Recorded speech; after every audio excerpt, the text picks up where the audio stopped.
Alright, so we're checking out a dash cam here from AZ Dome. This is the M580 2-channel version, so one for the front and one for the rear. Two cameras here. For those of you guys that are, concerned about insurance fraud and that kind of stuff and just want to have a dash cam in your car in case of any kind of an accident, these things are invaluable and they're coming down in price quite a bit. And I've had one in my car for many years, but it's only 2.7K or 2.5K video. Can't quite make out the license plates when they're a little bit further away, so I thought this one would be a good upgrade for me. It's a 4K camera in the front, and of course being able to see those license plates is going to be important. Also, how well it functions in low light is going to be important as well. So we're going to do a quick unboxing here, see what we got, and install it and take a look at the video a little bit later in the video. Alright, so I got everything out of the bags and everything. So you get these for your windshield or the glass. These go on there, and then the mounts for the cameras will stick onto this. So this makes it easier to take the cameras on and off if you want to replace them. So you get these two small ones for the back, and the bigger ones here are for the front. And obviously you have one, and then obviously the other one's a spare. It's like a USB to cigarette lighter adapter for powering the cameras. You've got this is the rear camera, and you got your VHP there for sticking it onto that plastic for the windshield, and then the super long cable here that goes, this is a USB-C, this goes to the front side I believe, and then this is the rear camera, and there's a little, this disconnects here I believe, just pull this apart, so a quick disconnect. So you have to fish this cable through your car, probably through various trims and stuff to get it to the back, although I'm not sure I'm going to install this on mine because mine's a hatchback and those are a bit trickier to get this installed, but we'll see how it turns out. There's the mount for the main camera, which is going to mount over here. Let's see, probably something like that or like this. And got a spare mount here and a spare VHB. And here is the USB cable. This is going to go to that cigarette lighter adapter. And then the other end is probably USB-C. I don't see where the other end is. But this is really long. Here it is right here. So USB-C right there. Super long cable, probably way more than you need unless you have a pretty large vehicle. And then got some tools here. These are some clips for holding the cable in place on some of the trim. Then you have a tool here for shoving the cables into the trim. You're going to need that. And then you got your manual. Looks pretty straightforward. There's probably an app, it looks like, for your smartphone, but this one has a screen as well. I think it's touchscreen, so it's touchscreen like that. Yep, 4K video for the front, 1080p video for the back. And we'll look at the image quality, of course, a little bit later in the video. And see where the rear camera goes. It's in a sedan, this should be pretty easy to install. Hatchbacks might need some help with that, so we'll see. But yeah, pretty basic here. I'll probably put some specs up on the screen somewhere, but let's take a look at the camera itself. Let's pull this off the lens. Yeah, it kind of looks like an action camera lens.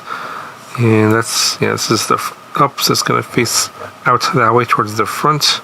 Oh, this one looks like it comes with a micro SD card, so sometimes these are sometimes a bit hard to find for the right speed. But this one is 64 gigabytes. It looks like a U1 card, so should be fairly decent bitrate on the 4K video. Got a power button there, and yeah, 5 volts, 2.5 amps. It says here U3 speed, but the one in here says it looks like it's a U1. I mean, if they're including it, then it should work. This one, oh no. I misread it, it's a U3, so it is a fast micro SD card, and that's important for your high-speed video, high bitrate video. And yeah, just some basic notes here. And this is the touch screen. It's very reflective, as you can see here. I wonder if it's got any power or not. Let's go ahead and turn it on. Usually it'll auto power up from the USB port here when your car turns on. Don't think this has a battery in it, so. Okay, so I did go ahead and just plug it into some 5-volt USB power here, nothing special, and on this mount. And this mount actually acts as a quick release. You can quick release it here, for this part comes off, and then you can actually release it here where there's pins that actually give this power. So there's 2 places you can quick release this, and you know, obviously if it's highly noticeable, it might get stolen, so this is actually kind of a big one. And just see here what the video quality looks like. The screen's a bit on the dark side, and apparently there's a super capacitor in here, so there's not actually a battery, but you can see this charging up. And I only have the main camera going, so when you only have the main camera, you have 5K video, so even higher resolution. So it's probably what I'm going to go for. Obviously you can connect up the rear camera here, and you probably get an additional footage from the back. Still debating whether I'll do that or not, but this is what the basic interface looks like. You got your settings, everything's touchscreen. You can record audio, you can change your resolution here, and then if you have the other camera connected, it's going to be, I think, 4K and 1080p is combined. But yeah, there's things like the G sensor, stuff like you're parked and someone crashes in your car, then this will kick on and start recording, stuff like that. You have built-in Wi-Fi, so you can connect to this with the smartphone app and download footage. Of course, that's GPS and all that, and I think that's pretty much it. Pretty nice big screen here, so yeah, you can review your footage here directly on the screen if you don't want to connect to your phone. But go ahead, at this point I'm going to get it into the car, install it, we'll take a look at it, and then take a look at the footage, and we'll see what that's like. Alright, so here I got it installed in the car, and I got the rear camera also installed, and you can see the main screen is the front, and you just cycle through here. The menu will go away in a few seconds, so we'll see the front camera view, and then if you want to switch, go to the back camera view. It's behind. I'm in a parking lot, and then hit it again, and then you have the main screen is going to be the front camera view, and then the smaller screen, the lower right corner, is going to be the rear camera view. There, the menu finally disappeared after about 10 seconds.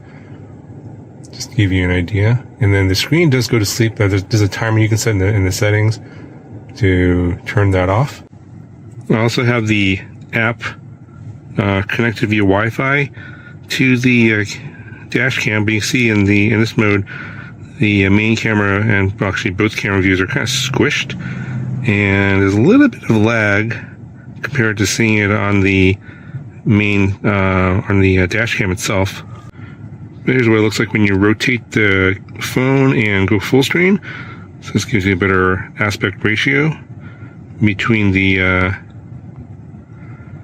two cameras, the front and the rear. So this gives you kind of a live preview of what's going on. But it's a little bit of delay between what's shown on the dash cam versus what's sent over Wi-Fi. You see there's a little bit of jitter there as a car go by in the street. But this is mainly just for preview, and yes, you can download the files via Wi-Fi, but it's very slow. It's just easier to just take the SD card out of the dash cam, and then you can just plug it into your computer and download the files a lot faster that way. Alright, so just a little bit of a discussion about the image quality and how usable this image quality is. And I'd say it's very, very usable. The camera's got very high resolution, and some of this footage here, and obviously in the daytime, it's going to look better than at night. But the 5K footage is basically a stretched out version of 4K. So the vertical, I guess, resolution is 2160p, but the horizontal resolution is 5K. Whereas in the 4K footage, you'll see later, It's like standard 3840 by 2160 resolution. And you'll notice here that because it's stretched out, basically the top and bottom parts of the frame gets blacked out. You get these black bars. So you can get that basically higher resolution, more detail in the middle part of the frame. But then later on, when you see in the 4K footage, you'll see basically the top and bottom part of the frame, which is not as useful because, as you see in my footage here, the bottom part of the frame is just the hood. There's nothing useful there, and the top is obviously just sky. So, the 5K is going to be pretty useful if you just want to use the front camera. If you use the both connect the front camera and the back camera, it records 2 files. You get a 4K file and a 1080p file for the rear camera.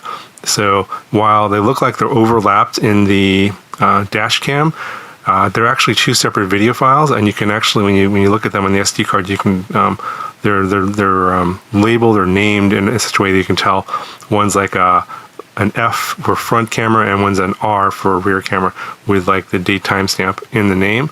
So if you need to piece together, what happens in a certain incident in the front and the rear, they just go by the file names and then put those together, and you'll know what's going on at that particular time.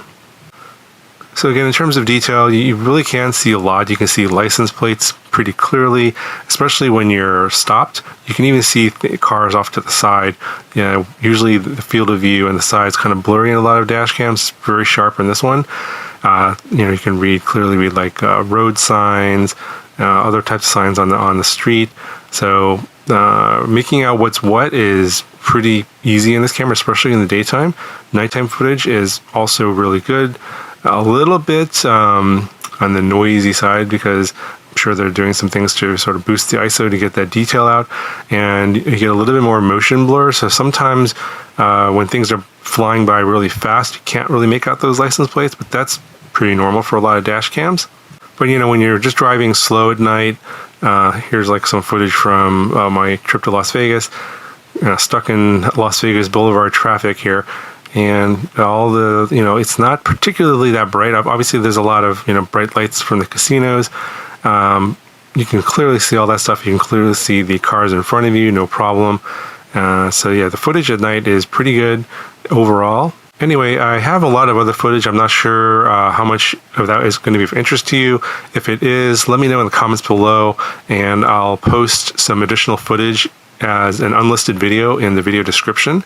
But again, if there's not that much interest, I'll just, go ahead and not even bother putting that in there. But if you are, let me know down in the comments below. If you are interested in this dash cam, the price is really good, and there might be a coupon code as well. Check it out, and the link will be down in the video description. That'll do it for this video, and I'll talk to you guys in the next one.